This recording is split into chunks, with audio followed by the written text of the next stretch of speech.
So today is EQ day. I've got all my notes from when I worked with Logic before, how to EQ your different levels so that it's all nice for your ears.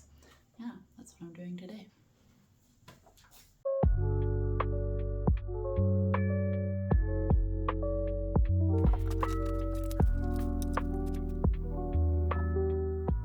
EQing is not something that I am completely comfortable with.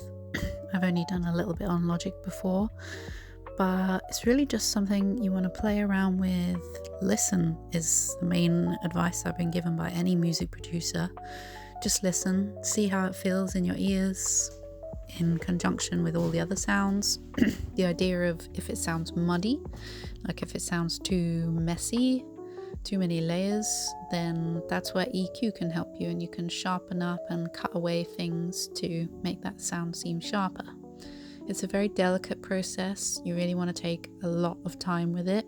You're not going to get it all done in one day, I can tell you that, and you wouldn't want to, because you want to leave it each session, have time away, let your ears heal. And then when you come back in again, you've got fresh ears and you hear things pop out or seem too loud or too brash, or maybe you've cleaned it too much and it now sounds flat that you wouldn't have heard before on the first day. So it's really just a trial and error process, and it sounds tedious, but when you actually get into it, I think it's really enjoyable. So once I had finished with all of those and my track was sounding pretty clean altogether as a whole, then it was time to start focusing on the lyrics. When I first tried them out, I found they fit pretty good. I like the tempo that it's going at, a bit faster than my normal, and I like that.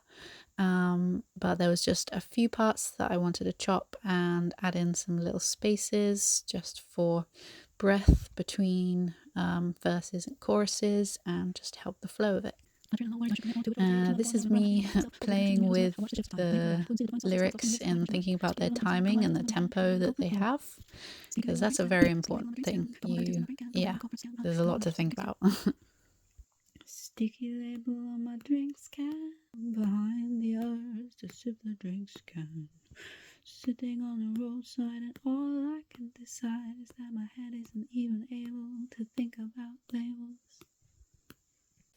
And once I had a vague idea of melody, I thought this was a good time to clean up my whole production set and get it ready to add in my lyrics, because they're going to be on different clips that I'm adding here. And then it's just all fresh and clear, and yes, because it can get too messy in there. Anyone who's ever worked in Photoshop or anything like that, when you start getting too many layers, you can get really confused about what is what. So it's quite good to keep it organized as you're going through.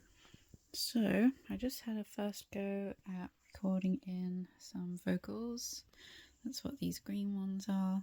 And for now, they're just to play around with how it fits in, thinking about the more melody I want and reinforcing that, seeing how it works with the tune. So today I'm starting the animation side of things. I'm just going to do a simple one to start, where it's like a series of different significant images that you crumple, take photos of it in stages, and then it can it's as if each shape is morphing into each other by crumbling down and becoming the next one. It will make sense. You do it in reverse, and it looks pretty cool. So now I'm going to use my ring light. That's why I got this one, so that I can have an aerial view over the top in a really precise way and take each image again and again as I'm doing things bit by bit. So I'll show you that from this angle now.